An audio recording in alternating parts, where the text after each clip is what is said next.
I'm sure people ask you about RFK now because he's in the news. Right. And, he sat here. We're friends. I love him. Do people ask you about him? Yeah, sometimes. I mean, I don't know. No, I kind of feel the same way that you do. Like, I've spent number of occasions hanging with him just in a strictly, family dinner kind of vibe, and I really got along with him well. He's great. I think he's great. I think he's funny. He's wonderful. I like him. Yes. I love him. I think he's... he's not crazy. I mean, the people trying to...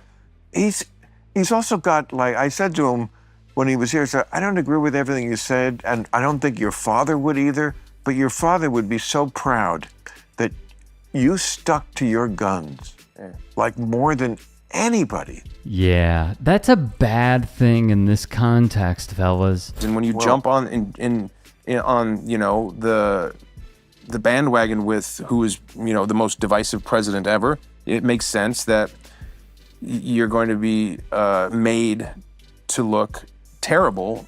And so I don't know what to believe, because it's not like I sit with Bobby and I go, so hey, let's talk about this. It's like we're just playing cards or playing Mafia or having fun or having dinner. I'm not going to pick his brain to find out exactly which of those things are true. I just kind of assume that none of them are. There's certain things that he oversees that seem to be supported in a bipartisan way, like getting terrible toxic stuff out of our kids' food. I think that's a great thing. And so if you do that, that's amazing. I'd hate to be so mired in hatred for the president that any success from his administration is something I'd have an allergic reaction to. To be like, oh, well, if they do it, I don't want it to happen. I'll put Clorox in my children's cereal myself.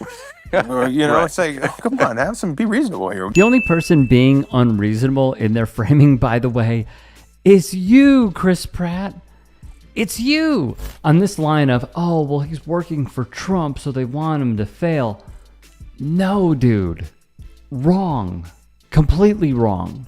He's funny. He's wonderful. I love him, says Chris Pratt about RFK Jr., a man who is quite literally ending cancer research and hurting and killing people. He continued on to explain that the reason that RFK is as hated as he is due to his association with the burnt sienna blobfish that's currently inhabiting the Oval Office. Chris Pratt can get, and I can't emphasize this enough, let me learn you something, Chris. The reason that we hate that miserable, roided-out, cricket-throated sack of doesn't have diddly do with Donald Trump. We hate him because he stands for pseudoscientific bullshit and pushes it into legislation, which will directly hurt and kill people. We hate him because he spits in the face of science at every turn, despite the fact that most of his education comes in how to serve roadkill a la carte and where to stick the needle for steroids so that it doesn't leave a mark. The fact that he threw in with that malodorous McDonald's masticating monster doesn't prove shit other than the fact that he's got no morals, and apparently the brainworm ate his spine too, because last time I checked, before the election, he was a big-time anti-Trumper. You RFK Jr. and you Chris Pratt.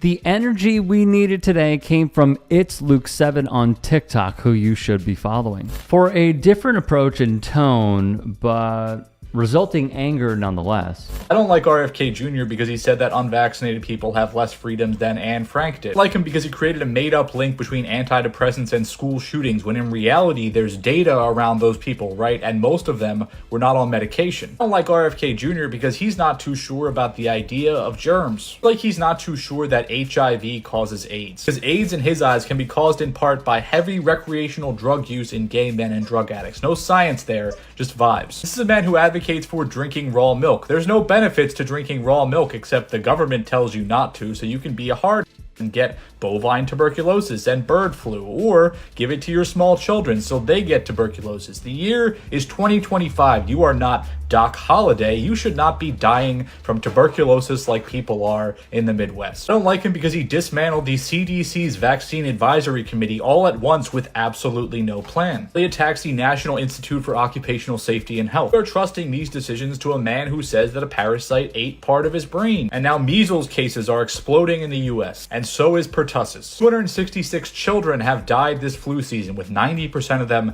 not being vaccinated. This is a record since they started reporting it in 2004. Real.takes on the same platform brings the heat as well. RFK is busy going after fluoride in drinking water so that in poor communities, people's teeth rot out of their heads. And when we're talking about water, he thinks that it's making the kids have sexual dysphoria. Is this based on science? No. Once again, just vibes. Just like all his theories about 5G and Wi-Fi. Just like his theory that Ashkenazi Jews and Chinese people were spared from COVID because of how it was designed. A man, by the way, that thinks black people don't need vaccines on the same schedule as white people because they have tougher immune systems. Now, does this man understand that black people don't all actually have the same genetic makeup and come from all different parts of the world? I don't think so. A very good video all around. Let's also not forget a previous piece I did on RFK Jr. This is an individual tragedy as well. Autism destroys families. And more importantly, it destroys our greatest resource, which are our children.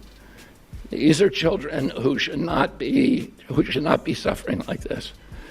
These are kids who, many of them were fully functional and regressed because of some environmental exposure into autism when they're 2 years old. And these are kids who will never pay taxes, they'll never hold a job, they'll never play baseball, they'll never write a poem, they'll never go out on a date. Many of them will never use a toilet unassisted. And we have to recognize we are doing this to our children.